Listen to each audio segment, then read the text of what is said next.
नमस्कार, मैं बबीता सिंह और आप देख रहे हैं आई इंडिया के खास स्पेशल प्रोग्राम में हम करवा चौथ स्पेशल लेके आए हैं। माना जाता है कि सुहागिन महिलाएं अखंड सौभाग्य के लिए करवा चौथ का व्रत रखती हैं।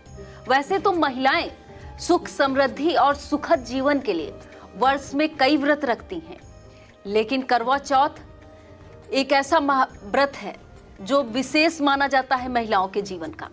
इस वर्ष करवा चौथ किस तिथि और किस दिन मनाया जाएगा, व्रत का क्या विधान होगा, ऐसी तमाम जानकारियों के लिए आई इंडिया के स्टूडियो में मौजूद है हमारे साथ आचार्य राकेश शास्त्री जी। शास्त्री जी बताएंगे कि करवा चौथ की विशेष जानकारियां देंगे और हम उनसे चर्चा करेंगे कि किस विधि से और किस विधान से पूजन करना चाहिए। शास्त्री जी, बहुत बहुत स्वागत है आपका। राधे राधे। राधे राधे। राधे राधे।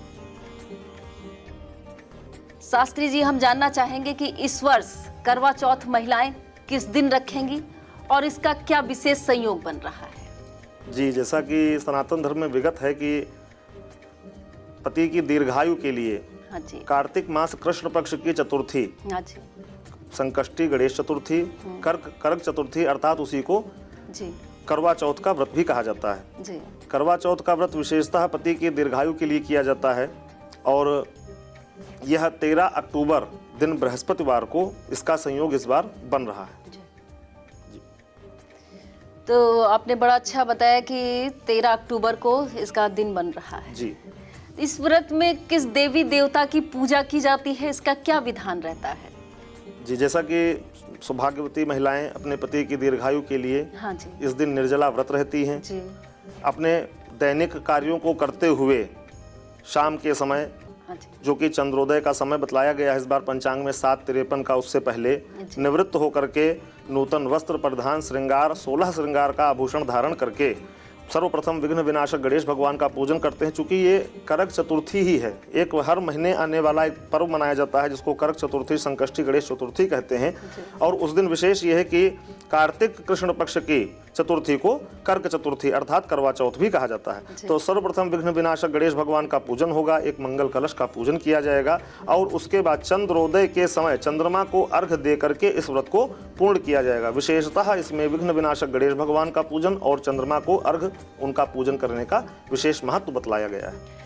अच्छा, ये आपने बताया नूतन मतलब जैसे वस्त्र होने जी, चाहिए, जी। तो क्या हमेशा हर स्त्री को नए वस्त्र होना जरूरी है। अपनी संपन्नता, अपने सामर्थ्य के अनुसार हाँ, ऐसा कहा गया है कि जिसको जो उपलब्ध हो उस प्रकार से। नूतन का एक यह भी तात्पर्य लिया गया है कि बाजार से तत्काल लाया गया हो। नूतन का यह भी मतलब लिया गया है, तात्पर्य कहा जाता है कि शुद्ध हो।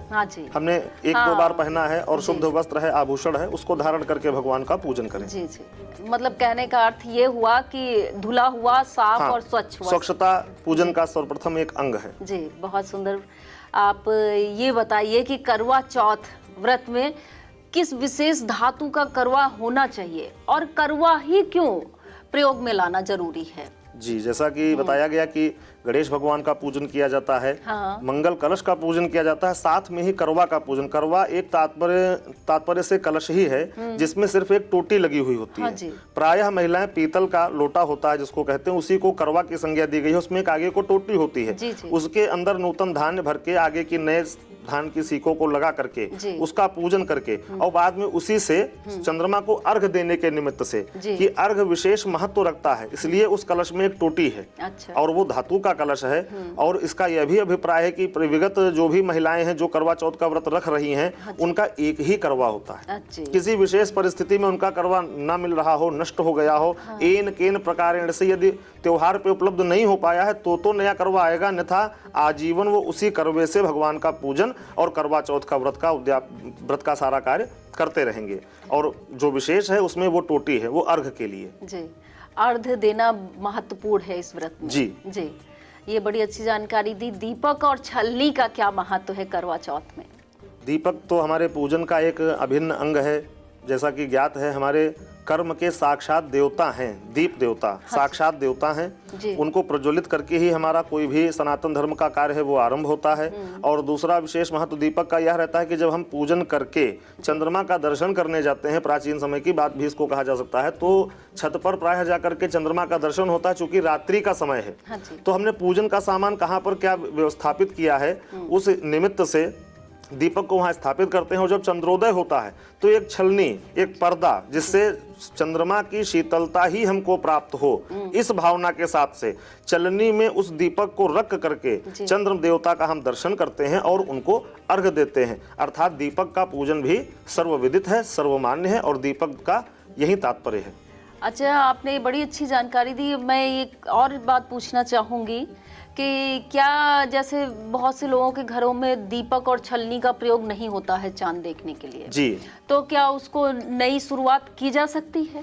देखिए साहब, ये परिपाटी की विशेषता है। हाँ, ये परिपाटी की विशेषता है। जिस कुटुंब में जिस परिपाटी में जैसा जो चला आ रहा है जी, उनके अनुसार होता है। पश्चिम में कुछ भिन्न परिस्थितियां हैं और उत्तर में कुछ भिन्न परिस्थितियां हैं। अपने यहाँ इस अवध क्षेत्र में दीपक और चलनी का विशेष महत्व है जी। अच्छा, लगभग इस अवध क्षेत्र में सब घरों में दीपक और छलनी का महत्व जी, है। जी अवश्य जी, बड़ी अच्छी जानकारी दी आपने। और आपसे अब जानना चाहेंगे कि करवा चौथ व्रत की पूजा में सीक का क्या महत्व है? जी, जो हमारा करवा है, जो कि मैंने बताया विशेष पीतल धातु का है, उसमें टोटी है।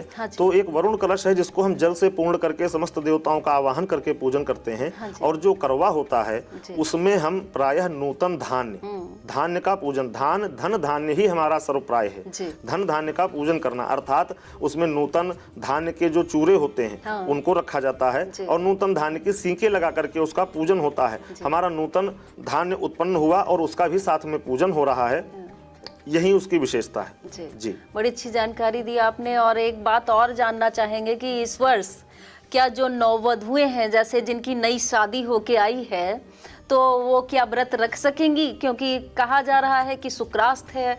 और ये भी जानना चाहेंगे कि शुक्रास्त का उदय कब हो रहा है? जी, बहुत अच्छी बात पूछी आपने। हाँ जी। जानकारी के लिए बताते हैं कि शुक्रास्त में जो नववधुएं हैं, हाँ जी, उन्हें यह व्रत त्याज्य है। कभी भी हम नए स्थान पर नए कर्म को करते हैं और यदि उस समय कोई भी तारा अस्त हो, जो कि इस समय शुक्रास्त है, तो उस नूतन कार्य को हम नहीं करते हैं। अर्थात हम करेंगे, अगले वर्ष करेंगे जब समय शुद्धि होगी, किंतु अभी शुक्रास्त है तो यह कार्य करना उचित नहीं है। कोई भी कार्य नूतन है वह उचित नहीं है। और शुक्रास्त का जो विशेष महत्व बतलाया गया है कि नवरात्रि की तृतीया से शुक्रास्त हुआ है।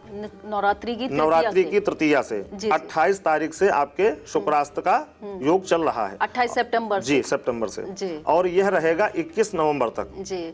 21 नवंबर तक शुक्रास्त है। 21 नवंबर तक शुक्रास्त है जी। और जब भी कोई तारा अस्त होता है या उदय होता है, विशेष बात है ये कि जब भी कोई तारा अस्त होता है या उदय होता है तो 2.5 दिन पहले अस्त होने के उसका दोष लग जाता है। अच्छा।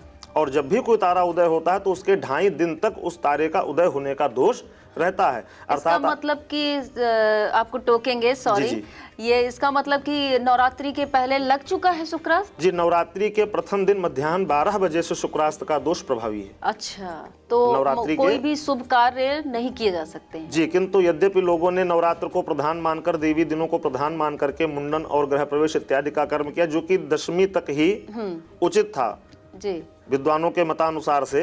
लेकिन तारा अस्त का दोष तो प्रबल है। 21 नवंबर को जब तारा शुक्रोदय हो जाएगा, उसके बाद 2.5 दिन तक उसका दोष है। इस कारण से भी कि हमारे विद्वानों ने पंचांगों में पहला मुहूर्त जो विवाह का है वो 24 नवंबर को दिया है। कुछ विद्वान ये भी कह सकते थे कि जब 21 को शुक्रोदय हो गया है तो 22 में भी 23 में भी लगन होनी चाहिए थी या मांगलिक कार्य हो सकते थे, किंतु ऐसा नहीं है। 2.5 दिन का दोष है। 24 तारीख से पूर्ण योग शुरू होंगे, 24 तारीख को पहली लगन है और शुक्रास्त का जो प्रभाव है वो भी समाप्त हो जाएगा। बहुत सुंदर जानकारी दी आपने। अच्छा आचार्य जी, एक बात और जानना चाहेंगे कि जैसे नववधुएं इस साल व्रत नहीं रह पाई हैं जी, तो अब इनको ये कब से रहेंगी?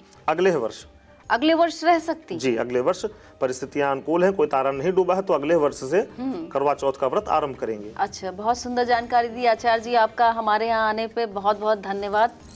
आप सभी को भी धन्यवाद। राम राम जी। राम राम।